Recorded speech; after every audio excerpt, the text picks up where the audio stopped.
तो आज हम आरआरबी ग्रुप डी एग्जाम 19 दिसंबर फर्स्ट शिफ्ट एनालिसिस करने जा रहे हैं। जैसे प्रश्न दिया गया था, विश्व वायु गुणवत्ता रिपोर्ट 2025 के अनुसार भारत का वैश्विक रैंक क्या था। चार ऑप्शन दिए गए थे, लेकिन आपका सही आंसर है 5वें स्थान पर है। अगला प्रश्न था, 2024-25 में भारत का कुल मत्स्य यानी कि मछली उत्पादन कितना टन हुआ। चार ऑप्शन दिए गए थे, लेकिन आपका सही आंसर है 195 लाख टन। अगला प्रश्न था, निम्नलिखित में से कौन वर्तमान में किसी राज्य के मुख्यमंत्री नहीं हैं। चार ऑप्शन दिए गए थे, भजनलाल शर्मा, हेमंत बिस्वा शर्मा, चंद्रबाबू नायडू और चंद्रकांत शेखर। ये तीनों तो आपका सही आंसर है चंद्रकांत शेखर। अगला प्रश्न, देश का पहला राज्य कौन सा बना है जिसने राशन वितरण के लिए आधार आधारित फेस ऑथेंटिकेशन शुरू किया है। आपके चार ऑप्शन दिए गए थे, उत्तर प्रदेश, बी नंबर हरियाणा, सी हिमाचल प्रदेश, डी राजस्थान। आपका सही आंसर है सी हिमाचल प्रदेश। अगला प्रश्न था, इंडिया जस्टिस रिपोर्ट 2025 के अनुसार कौन सा एकमात्र राज्य है जिसने पुलिस बल यानी कांस्टेबल और अधिकारी स्तर दोनों पर जिला न्यायपालिका में एससी एसटी और ओबीसी के लिए आरक्षण कोटा पूरा किया है। आपके चार ऑप्शन दिए गए थे, कर्नाटक, तमिलनाडु, आंध्र प्रदेश और केरल। आपका सही आंसर है कर्नाटक, ए नंबर कर्नाटक। अगला प्रश्न, 2025 विश्व प्रेस स्वतंत्रता सूचकांक में भारत का स्थान क्या है। आपका सही आंसर है बी 151 में चार ऑप्शन दिए गए थे, आपका सही आंसर है बी 151। अगला प्रश्न, वर्ष 2025 में अंतर्राष्ट्रीय मुद्रा कोष की स्प्रिंग मीटिंग का आयोजन किस शहर में किया गया था। आपके चार ऑप्शन दिए गए थे, A number Paris, B Geneva, C New York और डी वॉशिंगटन डीसी। आपका सही आंसर है डी नंबर वॉशिंगटन डीसी। अगला प्रश्न था, प्रधानमंत्री के आर्थिक सलाहकार परिषद के अध्यक्ष के रूप में जून 2025 में किसे नियुक्त किया गया था। चार ऑप्शन दिए गए थे, ए सुमन very, B number Raghuram Rajan, C S Mahendra देव, डी अरविंद सुब्रमण्यम। आपका सही आंसर है एस महेंद्र देव, सी नंबर आपका सही आंसर है। अगला प्रश्न था, टाइगर ट्रायम्फ युद्ध अभ्यास 2025 किस समुद्री तट पर आयोजित किया गया।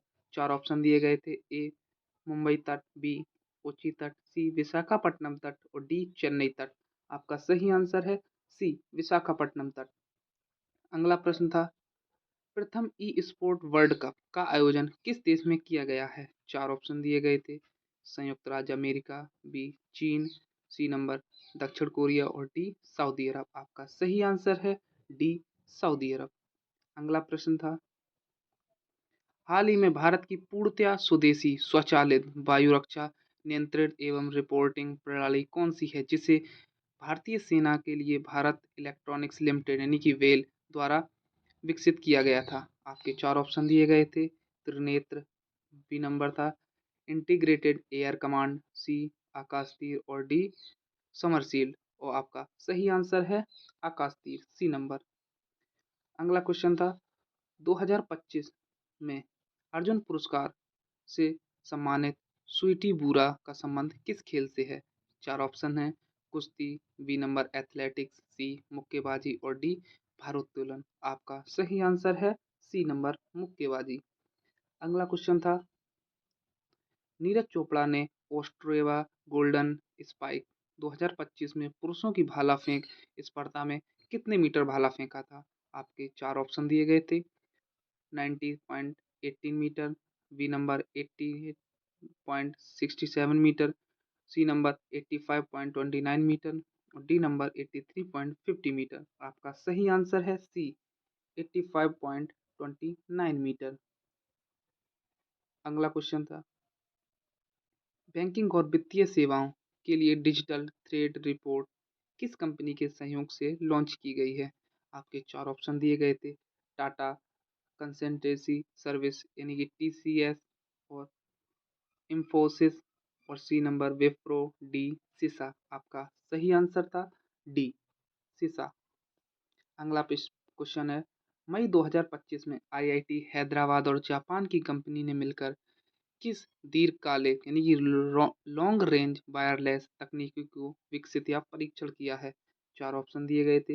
वाईफाई 7 तकनीकी, बी नंबर बियॉन्ड 5G और 6G वायरलेस तकनीकी, डी ब्लूटूथ 6.0 और number D narrow band load.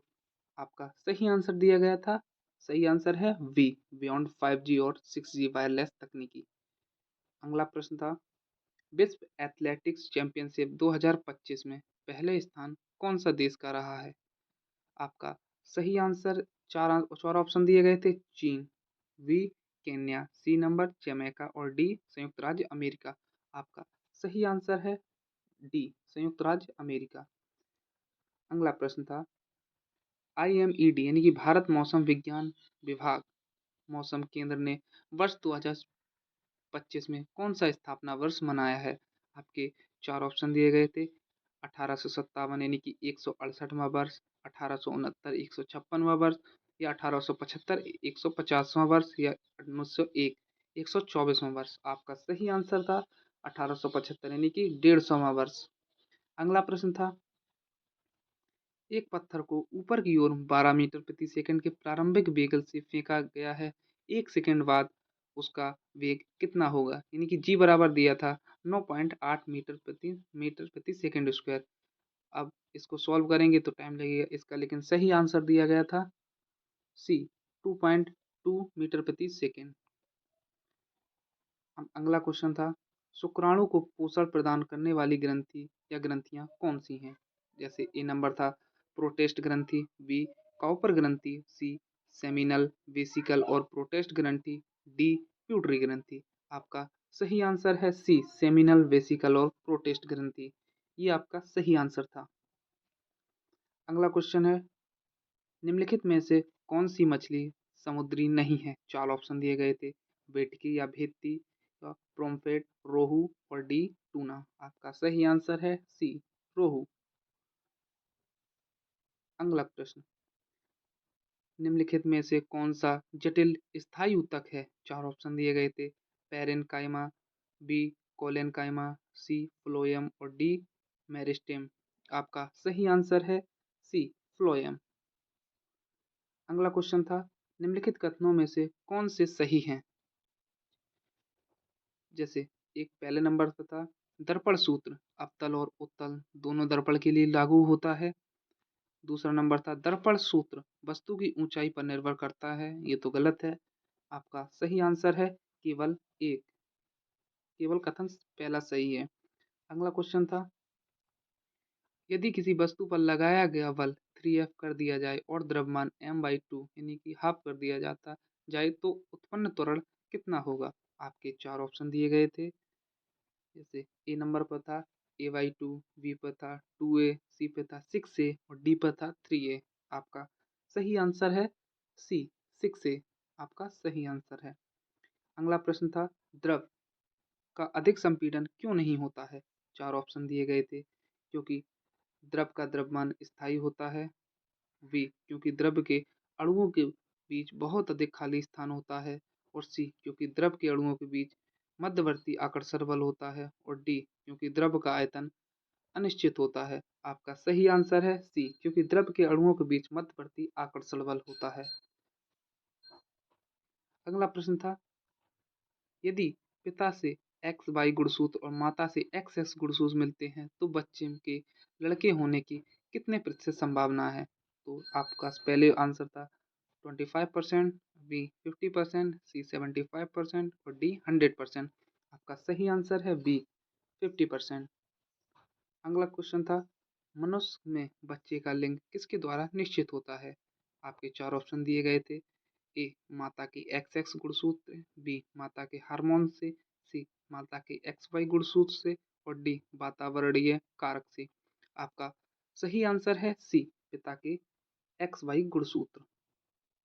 अगला प्रश्न था, जब किसी माध्यम के कण आगे पीछे गति करते हैं तो इस गति को क्या कहते हैं? चार ऑप्शन दिए गए थे। विरलन, बी संपीड़न और सी कंपन और डी अनुवर्तन। आपका सही आंसर है सी कंपन। अगला प्रश्न था, प्लास्टर ऑफ पेरिस कैसे बनाया जाता है? चार ऑप्शन दिए गए थे। चूना पत्थर यानी कि CaCO3 में को पानी में घोलकर। बी जिप्सम CaSO2H2O को अधिक ताप पर गर्म करके। या सी जिप्सम CaSO.2H2O को लगभग 120 डिग्री सेल्सियस पर गर्म करके। और डी कैल्शियम ऑक्साइड CaO को पानी में मिलाकर। आपका सही आंसर है बी CaSO.2H2O को अधिक ताप पर गर्म करके। ये आपका सही आंसर है। ये 10 की शिफ्ट सेकंड शिफ्ट में भी पूछा गया था, लेकिन वो प्लास्टर ऑफ पेरिस का सूत्र पूछा था। अब अगला प्रश्न था है यदि 4R 6R और 12R प्रतिरोधों को समांतर क्रम में जोड़ा जाए तो उनका कुल तुल्य प्रतिरोध क्या होगा। 4 ऑप्शन दिए गए थे। A R, B 2R, C sorry cut गया है, डी 4R। लेकिन आपका सही आंसर है बी 2R। अगला प्रश्न था केंद्रीय बजट 2025-26 में विज्ञान और प्रौद्योगिकी मंत्रालय को कुल कितनी राशि आवंटित की गई है। 4 ऑप्शन दिए गए थे। 16,628 crore, B number 20,000 crore, C number 28,508 crore, D number 38,613 crore. आपका सही आंसर है बी 20,000 करोड़। ये आपका आखिरी क्वेश्चन था। Thank you.